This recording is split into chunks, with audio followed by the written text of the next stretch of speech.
जानोगे वचन ही आपको स्वतंत्र करेगा। क्योंकि वचन में इतनी सामर्थ है, इतनी शक्ति है कि परमेश्वर के बोला हुआ वचन है। टोटल बाइबल जब हम यूहन्ना पढ़ते हैं, यूहन्ना में भी लिखा है कि वो बाइबल का वचन जो है वही जो है देहधारी बना हुआ है। और सब हर एक व्यक्ति जानता है इस बात को। वचन ही देहधारी हुआ और आके हमारे बीच में डेरा किया, वो है जीसस क्राइस्ट। हालेलुया। तो वचन, जब वचन पढ़ते हैं तो हम प्रभु से बातचीत करते हैं। हालेलुया। क्योंकि प्रभु से सब कुछ हो सकता है। तो प्रभु के वचन में लिखा है, यहाँ जब पढ़ते हैं मत्ती 7:1, वहाँ लिखा है कि दोष मत लगाओ कि तुम पर भी दोष न लगाया जाए। हालेलुया। इस वचन को हम ध्यान देंगे आज कि वचन क्या कहता है। प्रभु का वचन कहता है क्योंकि यीशु मसीह जो है नया नियम में आया तो उद्धार का कारण बन गया। 2 भागों में बाइबल को बांटा गया। हर एक व्यक्ति जानता है यदि साइकिल के एक पहिया को खोल लिया जाएगा तो वो साइकिल नहीं चल सकती है। चलेगी क्या? बोला करो जल्दी फटाफट। हालेलुया। वो नहीं चल सकती है।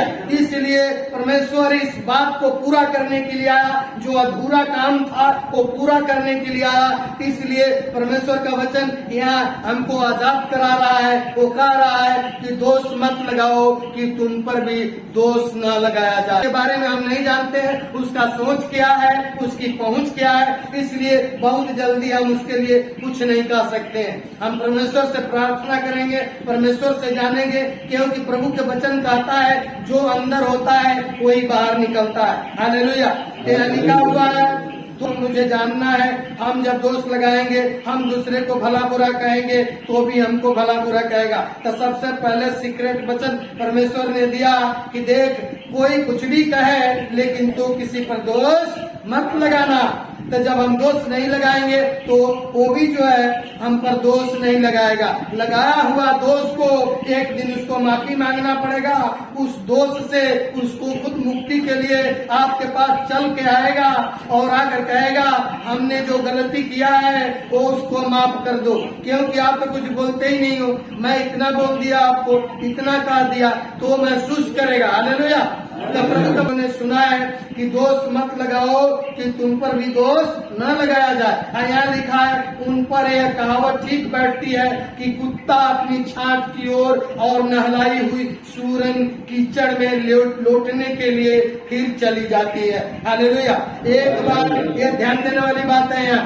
देखिए, यदि सुअरिन को अपने घर में ले आओ और खूब बढ़िया मोती साबुन से मल के नहवाओ और सबसे महंगी परफ्यूम लगाओ। और परफ्यूम लगाने के बाद उसको आप जो अपने घर में रखे हो रस्सी से बांध करके और उसको जरा छोड़ देना, तो वो क्या करेगी?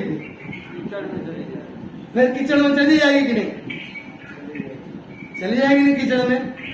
इसलिए यह वचन कहता है दोष मत लगाओ कि तुम पर भी दोष न लगाया जाए। यदि परमेश्वर एक बार जिसको माफी दे देता है वो माफ कर देता है, वो बार बार उसको रिपीट नहीं करता है। इसीलिए प्रभु का वचन में लिखा है कि वो जो है दोष के बारे में कहता है वहाँ कि जो दोष तू लगाते हो और अपने पीछे फेंक देते हो वो बार बार उस पर लागू होता है। लेकिन परमेश्वर क्या कहता है, मैं अपनी तरफ, अपनी पीठ के पीछे हम हजारों किलोमीटर दूर पर हम तेरी दोष को फेंक दिया है। जो फेंक दिया है तभी हम खड़े हैं यहाँ, नहीं तो खड़े नहीं होते। क्योंकि बाइबल कहती है सबने पाप किया है, कोई धर्मी नहीं है, कोई मुंह से किया, कोई शरीर से किया है, किसी न किसी तरीके से फंसा कि नहीं फंसा।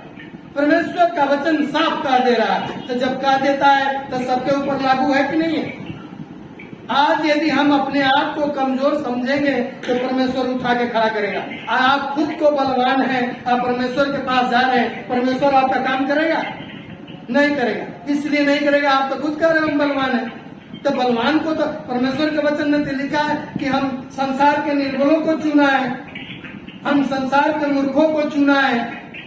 क्योंकि निर्बलों के लिए परमेश्वर है। जब तक आप टूट नहीं जाओगे, चूक नहीं जाओगे, बिल्कुल जो है चिथड़े चिथड़े परमेश्वर के सामने नहीं होगे, तब तक वो जोड़ने का काम नहीं करेगा। हालेलुया। ये जो है सूरिन का जो कहावत यहाँ है, जो सूरिन के बारे में यहाँ लिखा हुआ है, यदि कहने का तात्पर्य यह हुआ कि जो एक बार आपको नहला के किनारे किया गया, आप जो नहला लिए हो तो उसकी कदर करो। और उसी स्नान को एकदम बिल्कुल शुद्ध समझो। नहाओ भी और वही काम करो।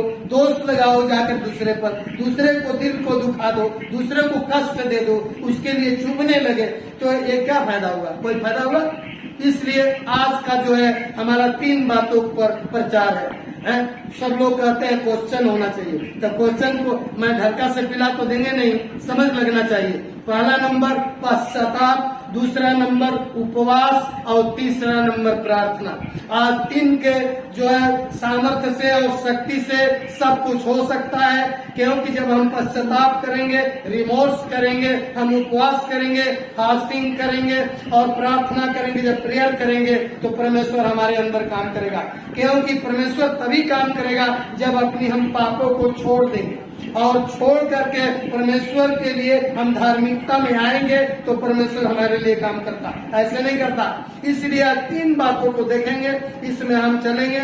इससे पहले जो मैंने बताया कि यह कहावत ठीक बैठी है कि नहलाई हुई सूर्य, एक बार जिन्होंने बपतिस्मा ले लिया है, जिन्होंने परमेश्वर उसको नहला दिया है, उसको पाक कर दिया है, और यदि अपनी वचनों के द्वारा दूसरे को दोष लगाने के द्वारा वो फिर नापाक हो जा रहा, तो परमेश्वर का वचन कहता है एक बार जो बपतिस्मा ले लेगा वो जीवन में कभी भी दोबारा बपतिस्मा नहीं ले सकता। हालेलुया।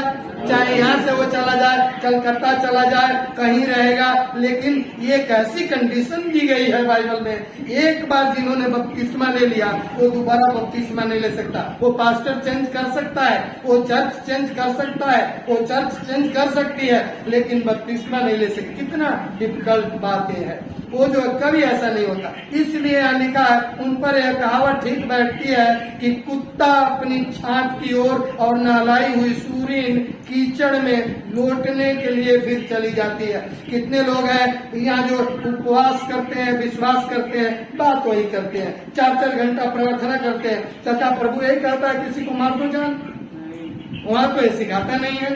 कोई ऐसी बात देखो जी, 2 तरीके से बंदा मारते हैं। एक खुद को जो सशस्त्र को, लाठी को, डंडे को इस्तेमाल करते हैं, और जो वचन से मारते हैं। पता है वचन में प्रभु का वचन कहता है, चाहे हर एक व्यक्ति इस बात को बोलता है कि सबसे खतरनाक जो बात का जो है चोट है वो लगता है। जित घाव लगेगा भर जाएगा, लेकिन बात की जो चोट आ जाएगी ना वो जिंदगी में नहीं भरेगा यदि उसको बैठा के रख लिया जाए। हालेलुया। इसलिए परमेश्वर से माफी मांगना है, परमेश्वर ही साफ करने वाला है, और परमेश्वर के सामने जब उपवास करके, जब हम घुटने टेक करके प्रार्थना करेंगे तो परमेश्वर हमारे अंदर काम करेगा, हमको शैतान से दूर करेगा। हालेलुया। क्योंकि यहाँ लिखा हुआ इब्रानियों जब 11:6 पढ़ते हैं, विश्वास बिना उसे प्रसन्न करना अनहोना है, क्योंकि परमेश्वर के पास आने वाले को विश्वास करना चाहिए कि वह है और अपने खोजने वालों को प्रतिफल देता है। हालेलुया। यह ध्यान देने वाली बात है। देखो जी, विश्वास के द्वारा हर व्यक्तियों को उद्धार हुआ कि नहीं हुआ? आप भी विश्वास करेंगे, हम भी विश्वास करेंगे, क्योंकि हमने विश्वास किया तो सब काम छोड़ के परमेश्वर के काम करता हूँ। यदि विश्वास नहीं होता तो करते, आप नहीं करते। यहाँ लिखा इसलिए, और विश्वास बिना उसे प्रसन्न करना अनहोना है, क्योंकि परमेश्वर के पास आने वालों को विश्वास करना चाहिए कि वह है और अपने खोजने वालों को प्रतिफल देता है। हालेलुया।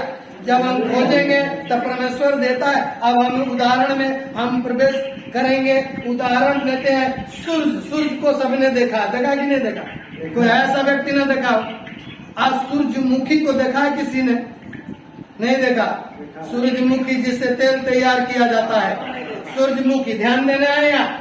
सूरजमुखी सुबह के समय सूर्य उगता है तो सूरजमुखी का मुंह किधर होता है? सूरज की तरफ। और वही 2 पार होता है, और दक्षिण साइड में यदि सूर्य चला गया तो धीरे धीरे आ करके सूरजमुखी का मुंह किधर हो जाता है? दक्षिण के तरफ। क्या होता है? दक्षिण के तरफ। यदि सूर्यास्त के समय होता है तब सूर्य जब सूर्यास्त के समय पश्चिम जाता है तो क्या सूरजमुखी का मुंह किधर होता है? पश्चिम की तरफ चला जाता है। है। देखो मनुष्य में और एक जो पौधा में क्या अंतर है, जो जानता, गहराई में जाओ, डीपली में जाओ, सूर्य की रोशनी के भरोसे, सूर्य की रोशनी के किरणों के द्वारा वो जीवित है। हालेलुया। उसको किरण चाहिए कि जब एक सूर्य की रोशनी को, जो एक पौधा, क्योंकि बाइबल में जब पढ़ते हैं क्या लिखा है कि जीव जंतु पशु पेड़ पौधे सब परमेश्वर की इबादत करते हैं। कौन करता है? जीव जंतु पेड़ पौधे सब परमेश्वर की इबादत करते हैं। वो कौन सा इंसान है जो परमेश्वर से दूर है? वो कौन सा व्यक्ति है जो परमेश्वर से दूर है? भजन 53 जब पढ़ते हैं और भजन 14 वहाँ लिखा, मूर्ख ने कहा कि संसार में, इस दुनिया में कोई परमेश्वर है ही नहीं है। मूर्ख है उसके लिए परमेश्वर नहीं है। किसके लिए नहीं है? लेकिन होशियार के लिए, विद्वानों के लिए, पढ़े लिखों के लिए, क्योंकि उस समय जो वो शास्त्र पढ़ता है, जब शास्त्र पढ़ता है तो सो ज्ञान। ये बाइबल क्या है? वचन का खान है, ज्ञान का खान है। जब पढ़ेंगे तो समझेंगे। जैसे हम पढ़ते हैं वैसे आप लोग भी पढ़ोगे तो आप लोग भी समझ लें। बाइबल पढ़ना बहुत जरूरी है। बाइबल नहीं पढ़ते हैं, प्रार्थना आप कितनों कर लो, आप अधूरा का अधूरा रह जाओगे। ज्ञान नहीं आएगा, सामर्थ्य नहीं आएगा। हम हर एक व्यक्तियों को बोलता हूँ बाइबल पढ़ो। जो पढ़ा हुआ उसके लिए क्वेश्चन करता हूँ, जो नहीं पढ़ा है कोई बात नहीं, सुन तो सकता है ना। खुदा ने कान दिया है कि नहीं? तो उसको इच्छा होगा तो दूसरे से पढ़ के सुन सकती है और सुनवा सकती है खुद को। हालेलुया। इसलिए प्रभु का वचन यहाँ कहता है, सूर्य की जो रोशनी पर जो वो सूरजमुखी इतनी बड़ी विश्वास करता है, वो पेड़ की जिधर जिधर सूर्य को वेट करता है, उगने के लिए वेट करता है, रात को अपनी समानता में आ जाता है। कहाँ आता है वो? अपनी समानता में आ जाता है। तो कैसे समानता में आता होगा? उसका जैसे इच्छा करता होगा, टेढ़ा रहने के लिए टेढ़ा रहता होगा, उसको इच्छा करता होगा मुझे सीधा रहना है, वो सीधा रहता होगा। लेकिन जब सूर्य की रोशनी जब निकलती है तो सूर्य के अधीन हो जाता है कि नहीं? जब जब सूर्य की रोशनी जिधर जिधर वो चलती है, जिस तरीके से गति में चलती है, उसी गति में वो जो आपके दुनिया में इस पृथ्वी पर जो सूरजमुखी को जो देखा है, वो सूरजमुखी का फूल वैसे वैसे वैसे वैसे धीरे धीरे घूमते रहता है। कब तक इंतजार करता है? कब तक उसके द्वारा उसको किरण मिलती है, लाइटनेस मिलती है? जब तक सूर्य सुबह से लेकर के और शाम तक वो जब तक रहता है, तब तक केवल उसका एक ही ड्यूटी है, सुबह बस सूरज के तरफ वो देखती रहती है, वो देखता रहता है। और जब जब सूरज की रोशनियां, जो किरणें जो है धीरे धीरे स्नेह स्नेह बढ़ती रहती है, और वो भी धीरे धीरे अपने आप को, वो गर्दन जो फूल वाला है, धीरे धीरे उधर घुमाता रहता है। आज जानना क्या है इसमें?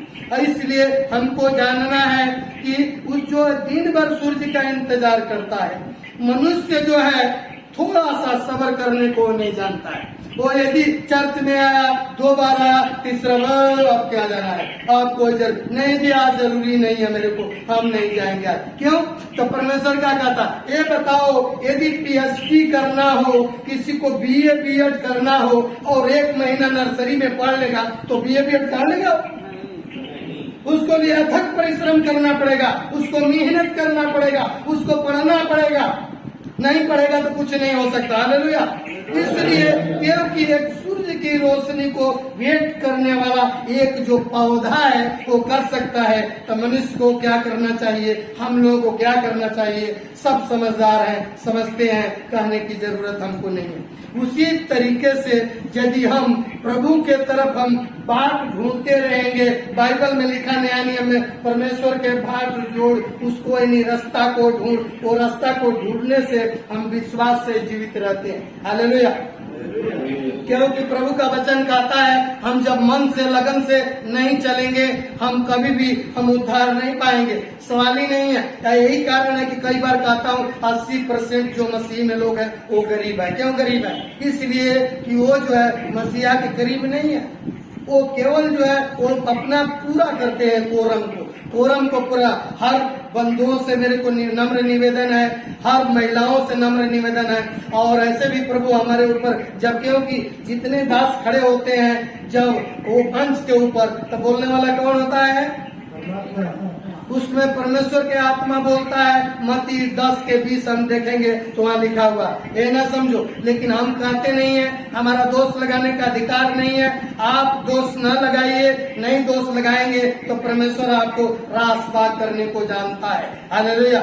जब एक जो है सूरजमुखी जो है परमेश्वर को इंतजार कर सकता है, वो मानता है परमेश्वर, वो क्या माना है, वो सूरज को क्या मानता है, वो परमेश्वर मानता है, तभी तो उसके पीछे पीछे घूमता। हम सच्चा परमेश्वर को छोड़ करके और हम उसको बस एकदम नॉर्मल में चलते हैं। नॉर्मल लेने सीरियस हो जाओ, वो परमेश्वर आज बीच में है। हर चर्चों में आज पवित्र आत्मा उपस्थित है। आज बातचीत आप लोगों से करना चाहता है, आप लोगों को समस्याओं को सुनना चाहता है, आपके बीमारियों को हल करना चाहता है, आपको चंगा करना चाहता है, आपको कर्जों को माफ करना चाहता है, आपको कैंसर को ठीक करने को जानता है जो डॉक्टर नहीं कर सकता है। आज बात करिए उससे, जब आप बात करेंगे तो आपके अंदर पवित्र आत्मा काम करेगा। हालेलुया। क्योंकि पवित्र आत्मा उस प्रभु का दिया हुआ जो है वो अमूल्य जो चीज है जो हमारे ऊपर लागू करता है। हालेलुया। क्योंकि यहाँ हमको क्या करना, अपनी चाल चलन को क्या करना पड़ेगा, ठीक करना पड़ेगा। यदि हम अपनी चाल चलन को ही ठीक नहीं करते हैं तो उसका कोई फायदा नहीं है। हालेलुया। हम देखेंगे नीति वचन 18:14, नीति वचन 18:14 में क्या लिखा हुआ है, आज उसमें हम देखेंगे। वहाँ लिखा है, रोग में मनुष्य अपनी आत्मा से संभलता है। रोग में जब बीमारियां लग जाती है तो आत्मा से वो क्या करता है, संभलता है। परंतु जब आत्मा हार जाती है तब इसे कौन सह सकता है। हालेलुया। यह बड़ी ध्यान देने वाली बात। डीपली में जाओ। यदि हर एक व्यक्ति जो है, कितने लोग कहते हैं संगीत बजाने से रोगी ठीक हो जाता है ना, क्या हो जाता है, वो इसलिए ठीक हो जाता है कि जो रोग के तरफ वो केंद्रित है, जो रोग को बार बार वो कहता है हम रोगी हैं, हमको कैंसर हो गया, हमको टीबी हो गया है, हमको ब्लड कैंसर हो गया है, हमको ट्यूबर हो गया है, तो वो जो है ट्यूमर के वजह से, वो माइग्रेन की वजह से वो जो ठीक नहीं होता। आज जब उसी को मान लो डिस्टर्ब कर दिया जाए, किसी तरफ और लाया जाए तो केंद्रित जो हुआ है वो छोड़ जाएगा। जब छोड़ जाएगा तो परमेश्वर हीलिंग करने लगे। क्यों? इसी तरीके से आज के जमाने में लोग चर्च में आते हैं, चाहे कहीं भी जा रहे हैं, वो एक बात को लेकर के बैठ गए हैं, वो दूसरे तरफ ध्यान ही नहीं दे रहे। इसलिए प्रभु का वचन यह कहता है, रोग में मनुष्य अपनी आत्मा से संभलता है। यदि बीमारियां बड़ी से बड़ी असहनीय लग गई है और यदि ठीक नहीं हो रही है, और यदि मान लीजिए और वो जो है संभलने का कोशिश नहीं कर रहा है, नहीं कर रही है, तो गिर सकता है, वो कभी भी गिर सकता है, इसमें कोई शक नहीं है। इसलिए यह वचन कहता है, रोग में मनुष्य अपनी आत्मा से संभलता है। परंतु सेकंड पैराग्राफ में लिखा, परंतु जब आत्मा हार जाती है, जब आपकी जो आत्मा जो है, ये जो बोलने वाली है, शरीर की बात नहीं हो रहा, और जब आत्मा ही हार गई तो क्या, ये बताओ कौन संभालेगा आपको, कौन सा सकता है?